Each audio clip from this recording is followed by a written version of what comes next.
जायो सो प्रतिपाल श्री रामदास गोविंद।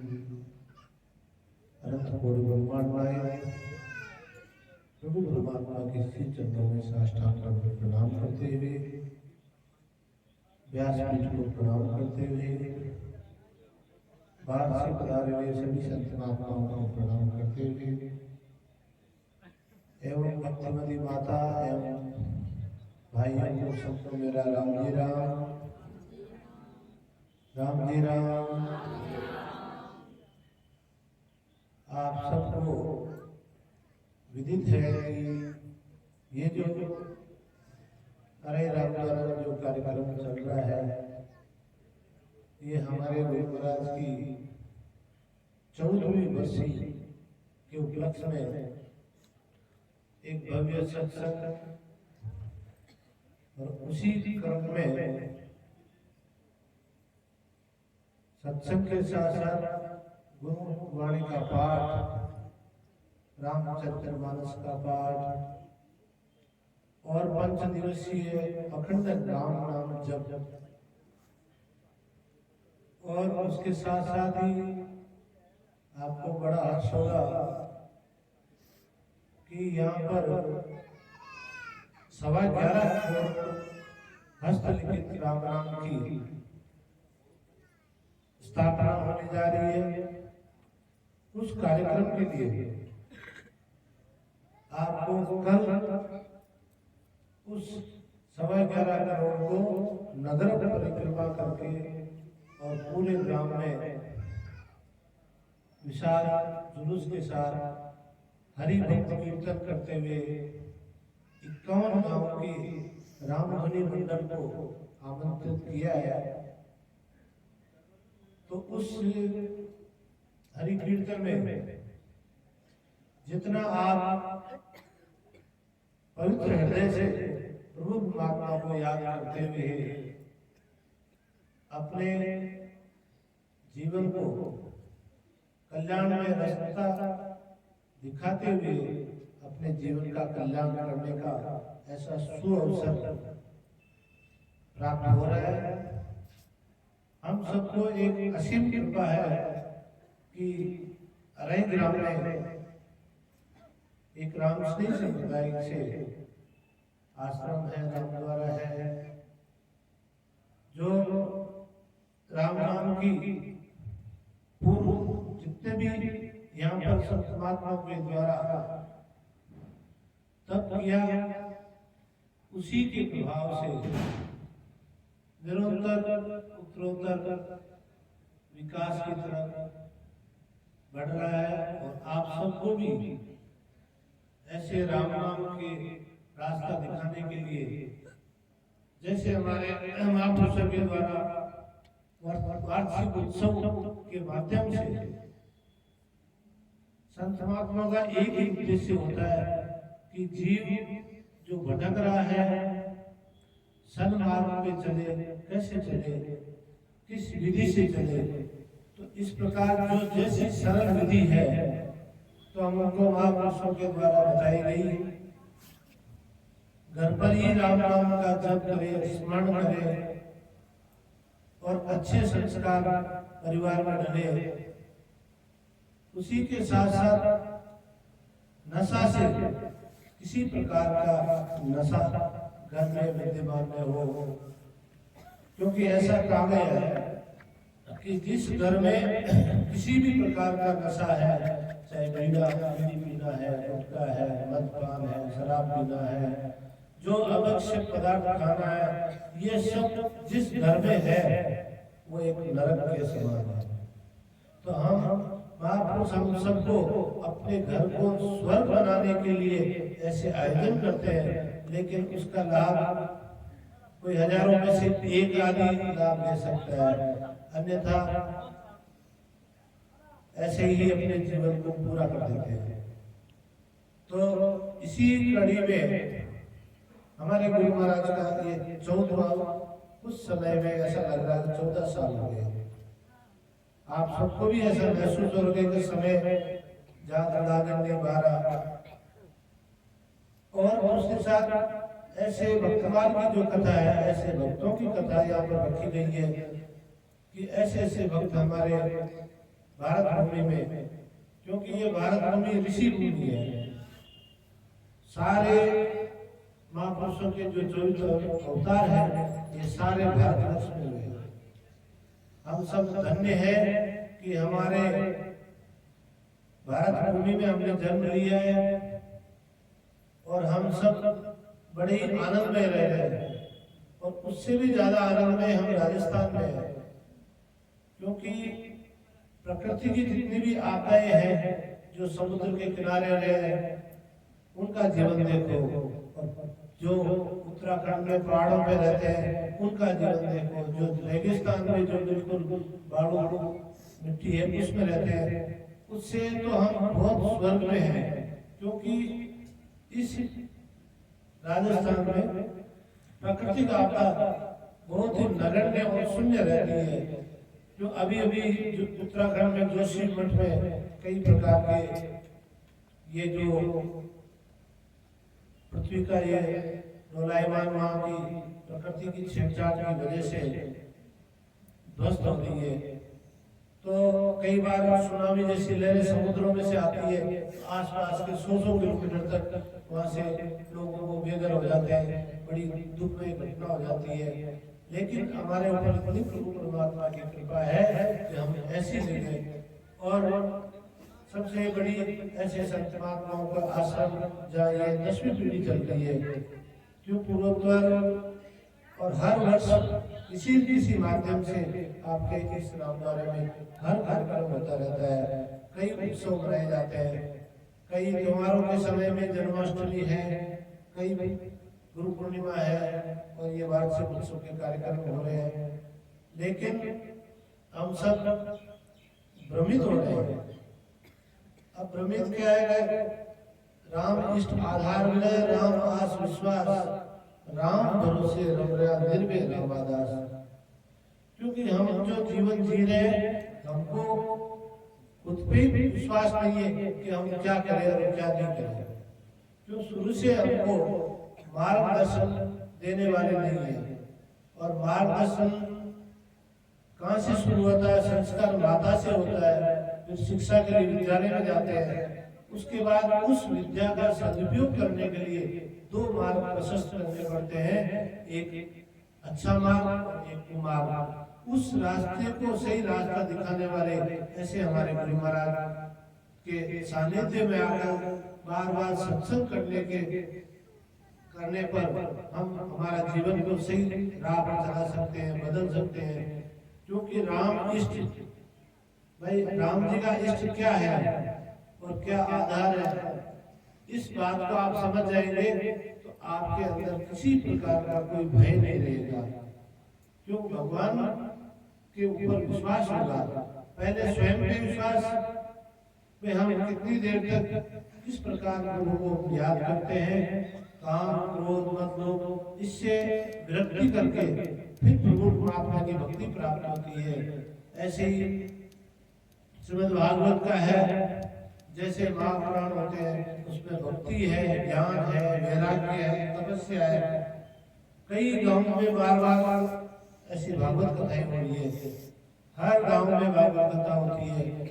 पहले के समय में, आज के 50 साल पहले, ज्यादा समय नहीं, 50 साल पहले हमारे गुरु महाराज फरमाते थे कहीं कहीं जाकर के भागवत कथा सुनने को मिलती थी, दूर दूर जाकर के। लेकिन अब सत्संग का इतना सुलभ हम सबको मिल रहा है कि गांव गांव में हर साल कुछ न कुछ भागवत कथा होती है, रामायण की कथा होती है, लेकिन हम उसका पूरा लाभ नहीं ले पा सकते। और लाभ कब लेंगे? हम सब समय नहीं। एक सामूहिक परिवार होता है, एक पिता के 4 पुत्र हैं, चारों जब तक एक जगह रहते हैं तब तो सब चीजों का लाभ मिल जाता है। लेकिन ये बड़ी दुर्गति का है, ये दुख की बात है कि 4 हुए, चारों में ही अलग हो गए। अब सत्संग में कौन जावे, समाज में कौन जावे, और घर में गाय भैंस को कौन पाले, भोजन कौन करावे, और बूढ़े माँ बाप को सेवा के लिए भी समय नहीं है, क्योंकि सेवा का भी बहुत कठिन तपस्या है। हम सब अपने माता पिता गुरु की सेवा घर में बैठ कर ही करें, ये ही सच्ची सेवा है। भगवान कृष्ण ने अर्जुन को तो ये कहा कि मामेकम शरणम व्रज, केवल आपको तो एक बात मन में बिठा लो कि मैं भगवान के शरण में हूँ, और जो भी कार्य कर रहा हूँ भगवान की का ही कर रहा हूँ, उसको अपना मत मानो। मैंने इतना व्यापार बना लिया, मेरे इतना बड़ा परिवार है, सब कुछ भगवान की कृपा से मिलता है। प्रारब्ध है जो अभी भोग रहे हैं, लेकिन प्रारब्ध में पाप पुण्य साथ चलते हैं। कब पुण्य क्षीण हो जाए पता नहीं, और कब, क्योंकि सूर्य हमेशा उदय होता है, सूर्य हमेशा उदय होता है और अस्त भी होता है, इसलिए समय काल चक्र एक समय का नहीं है। जब हमारा शरीर एक समय में नहीं चल रहा है, हम छोटे से पुष्प के समय में आए, धीरे धीरे उंगली उंगली के खड़े हुए, बड़े हुए और जवान हुए और वृद्धावस्था की तरफ। जब हम ही एक दिशा में नहीं है तो फिर कल का क्या पता। और हम सबको ज्ञान है, मरना सबको, ये सबको ज्ञान है, छोटे बच्चों को भी पता है तो मरना है, लेकिन कब मरना ये तिथि पता नहीं है। लेकिन उस मृत्यु को हम हमेशा याद रखेंगे, तब जाके हमारा भगवान की तरफ अपना मन लगेगा। नहीं तो ये पुनरपि जन्म पुनरपि मरणम, ये जन्मना और मरना ऐसे ही चलता रहेगा, क्योंकि ये मनुष्य जीवन है। आपको पता है कितना बड़ी मुश्किल से कैसे मिला। 10 लाख पशु, 20 लाख खग पक्षी और 40 लाख जलचर और 50 लाख भूमि पे पशु पक्षी सारे, ये सब योनियां व्रत करके, इनको सबको भोग करके एक मनुष्य शरीर प्राप्त हुआ। इस सब योनियों को, क्योंकि कर्म मनुष्य करता है लेकिन भोगना पड़ता है किसी किसी योनि में जाकर के। किसी का ऋण है तो पशु योनि में बैल बनता है, और कोई जिसका भी जैसा ऋण है उस सब का कर्म भोगना पड़ता है। झूठ बोलता है उसका भी है, कपट है उसका भी है, और नशे में है उसका भी है, सबका कर्म। किसी की आत्मा, जीव मात्र लेस मात्र को आत्मा को पीड़ा पहुंचाना, हमारी वजह से किसी को पीड़ा पहुंचती है तो हम सबको भोगना पड़ेगा। तो जहाँ तक ऐसा नियम लो आप सब कि हम सत्य की राह पर चलेंगे, और हमारी वजह से चाहे भाई हो चाहे पड़ोसी हो, किसी को पीड़ा नहीं पहुंचे। क्योंकि भगवान कहते हैं कि ये जो भी संसार दिख रहा है इसी में मेरा स्वरूप है, लेकिन अपने में क्या भेद है। जो भेद को दूर करने के लिए महापुरुषों के द्वारा संतों के शरण में जाकर के सत्संग करनी पड़ती है। वो भेद क्या है? भेद है ये स्त्री है या पुरुष है, सारा सब भेद मिट जाए तब जाके हमारा आत्मा शुद्ध होती है, तब हमारा जीव का कल्याण होता है। अब कल अंतिम दिन है, और कल खेड़ापा से हमारे आचार्य श्री पधारेंगे। शाम को 4 और 5 बजे के बीच में उनका बधावना होगा, और भी कई संत महात्मा पधारेंगे। तो हम सबको कल शाम को सुबह से ही इतना लाभ होगा कि हमारे कानों में भगवान का नाम पढ़ता ही रहेगा। वैसे 5 दिन तक यहाँ अखंड नाम जब चल रहा है, लेकिन आप केवल सत्संग में 2 घंटा पर आते हैं, उसमें भी आपका मन है ना, कभी तो कहता है वैष्णव बाटो दियो, बड़ी गांव छोड़ करके आ गए तो पता नहीं क्या है। मन एक जगह नहीं है, मन को एक जगह लाने के लिए कब आएगा मन? जब हम नाम जप करेंगे। ये नाम जप का प्रभाव है। नाम जप से नाम प्रताप ते काल कंटक टले, नाम प्रताप ते गर्व होया, नाम प्रताप डर डाकनी ना डसे। आपको पता होना चाहिए, अपन जंगल में जाते हैं ना और कहीं आग का पेड़ हो और अनायास आपको दिख जाए तो कहते हैं अरे भूत आ गया, तो अपनी एक एक रोम रोम खड़ा हो जाता है, डर लगता है कि कहाँ आ गए, क्या पता क्या होगा। उस समय हमारे को भगवान का नाम याद आता है, डर लगते ही राम राम राम को हनुमान चालीसा पढ़ते हैं, कोई राम राम करते हैं, तो ये डर। तो हमेशा ही भगवान का स्मरण करते रहोगे तो हमारे डर लगेगा ही नहीं। उस डर को मिटाने के लिए यहाँ 5 दिवसीय अखंड राम नाम जप का रखा है और इसी जगह 11.25 करोड़ राम नाम की स्थापना होगी।